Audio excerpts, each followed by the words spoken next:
I thought I'd read you an extract from my spy thriller book called Fractal. Yeah. Available from all good bookshops, none of which exist. Anyway, so this takes place in London by the Thames. Gosh, I'm very quiet. This is not a good audience. Oh, I'm plugged in now. Okay, here we go.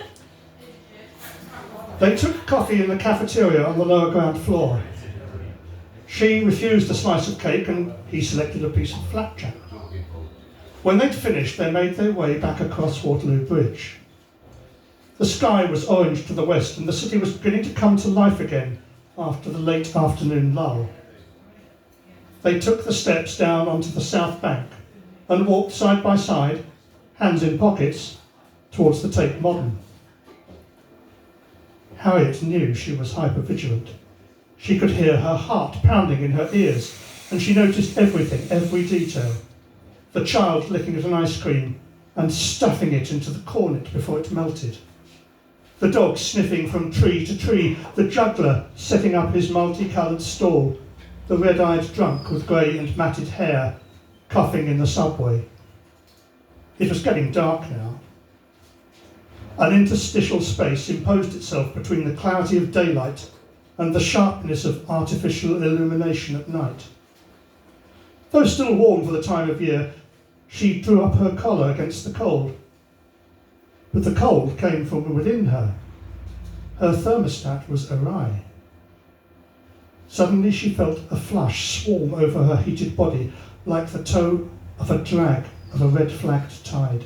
Everything seemed to flow in slow motion. She moved with alarming speed. She watched herself as she lurched forward and pushed Charles over the parapet. He tumbled like a rag doll into the swift and muddy waters of the Thames, screaming soundlessly, as dark as a butterfly, as heavy as a feather. She turned and started to walk the short distance back to the Queen Elizabeth Halls. Everyone seemed frozen in motion, even the juggler with all three objects spinning in the air. Nothing moved except her. She was as fast and lithe as a mountain lion. She was as gathered as the coil that feeds the spring. She was moving like a flame that leaps freely from one tree to another. She noticed an elation welling up from somewhere deep inside of her. Gradually she began to slow down, and everyone else started to get up to speed with her, until the world was once again moving at a common pace. No one had seen her action. No one had noticed her sudden movement. No one had witnessed her deliberate act of passion.